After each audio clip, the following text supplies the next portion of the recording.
17 ফেব্রুয়ারির মধ্যে শপথ নেবেন নবনির্বাচিত সংসদ সদস্যরা।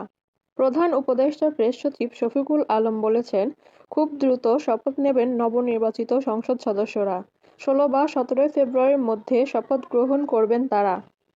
শনিবার সকালে রাজধানীর ফরেন সার্ভিস একাডেমিতে এক ব্রিফিং শেষে সাংবাদিকদের প্রশ্নের উত্তরে তিনি একথা বলেন। এক প্রশ্নের জবাবে শফিকুল আলম বলেন, শপথ কে পড়াবেন তা পরবর্তীতে জানিয়ে দেওয়া হবে। ত্রয়োদশ জাতীয় সংসদ নির্বাচনে গণভোটের ফলাফলের গেজেট এবং নবনির্বাচিত সংসদ সদস্যদের গেজেট প্রকাশ করেছে নির্বাচন কমিশন। গতকাল শুক্রবার গভীর রাতে জাতীয় সংসদের ৩০০ আসনের মধ্যে ২৯৭ আসনে নবনির্বাচিত সংসদ সদস্যদের সরাসরি ফলাফল গেজেট আকারে প্রকাশ করে ইসি।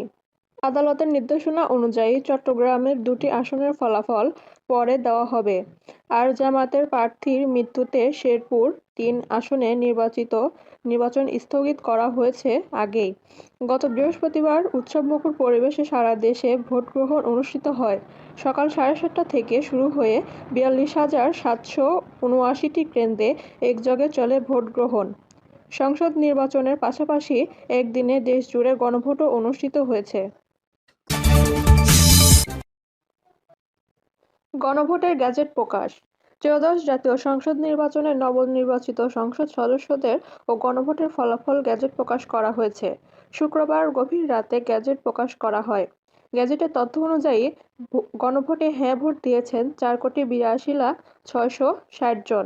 অন্যদিকে না ভোট দিয়েছেন 2,20,71,726 জন। গণভোট বাতিল ব্যালট পেপার সংখ্যাও বিপুল, ৭৪,22,637টি। এদিকে প্রধান উপদেষ্টার কার্যালয়ের সূত্রে জানা গেছে, এখন পর্যন্ত সরকারের সিদ্ধান্ত হলো নবনির্বাচিত সংসদ সদস্যদের শপথ পড়াবেন প্রধান নির্বাচন কমিশনার। সেক্ষেত্রে সংসদ সদস্যদের শপথ হতে পারে আগামী সোমবার বা মঙ্গলবার। যেদিন সংসদ সদস্যরা শপথ নেবেন সেদিনই নতুন প্রধানমন্ত্রী ও মন্ত্রিসভার সদস্যরা শপথ নিতে পারেন।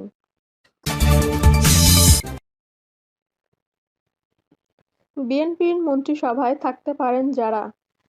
ত্রয়োদশ জাতীয় সংসদ নির্বাচনে সংখ্যাগরিষ্ঠতা পাওয়ার পর তারেক রহমানের নেতৃত্বে সরকার গঠন করতে যাচ্ছে বিএনপি। ইতিমধ্যে সরকার গঠনের লক্ষ্যে দলীয় ও রাজনৈতিক অঙ্গনে শুরু হয়েছে আলোচনা ও প্রস্তুতি। এবারের মন্ত্রিসভায় দলের অভিজ্ঞ ও প্রবীণ নেতাদের পাশাপাশি গুরুত্ব পাচ্ছে নতুন রাজনীতিবিদরাও। এছাড়া বর্তমান উপদেষ্টা পরিষদের 4 জন বিষয়ে ভাবছে বিএনপি। দলীয় সূত্র বলছে, নির্বাচন অঙ্গীকার বাস্তবায়ন, প্রশাসনে গতি আনা, নীতি নির্ধারণের নতুন ভাবনা এবং নতুন নেতৃত্ব সৃষ্টি করতেই তরুণদের অন্তর্ভুক্ত করার ব্যাপারে জোর দেওয়া হচ্ছে। ফলে অভিজ্ঞতা ও তরুণের সমন্বয়ে একটি ভারসাম্যপূর্ণ মন্ত্রিসভা গঠনের ইঙ্গিত পাওয়া যাচ্ছে।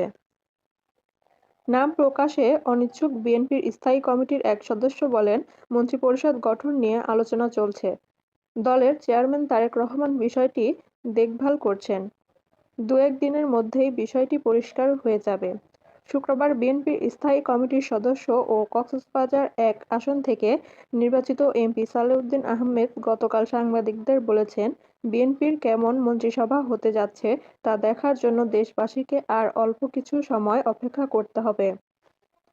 অন্তর্বর্তী সরকারের উপদেষ্টা পরিষদের 4 জন সদস্যকে মন্ত্রিপরিষদে রাখা নিয়ে ভাবছে বিএনপি। দলীয় সূত্রে জানা যায়, অন্তর্বর্তী সরকারে আইন উপদেষ্টা আসিফ নজরুল, অর্থ উপদেষ্টা সালেউদ্দিন আহমেদ, সংস্কৃতি মন্ত্রণালয়ের উপদেষ্টা মোস্তফা সরোয়ার ফারুকী এবং পরিকল্পনা উপদেষ্টা ডক্টর ওয়াহিদুদ্দীন মাহমুদ। দলটির পর্যবেক্ষণ হচ্ছে, এই 4 উপদেষ্টাও যোগ্যতার সঙ্গে দায়িত্ব পালন করছেন। গণঅভ্যুত্থানের পর পরিস্থিতি অস্থির সময়ে নিজের যোগ্যতার প্রমাণ রেখেছেন। ফলে এসব উপদেষ্টাকে দেশের জন্য কাজে লাগাতে ইতিবাচক বিএনপি। আপত্তি না থাকলে নতুন মন্ত্রী পরিষদে টেকনোক্র্যাট হিসেবে জায়গা পেতে পারেন তারা।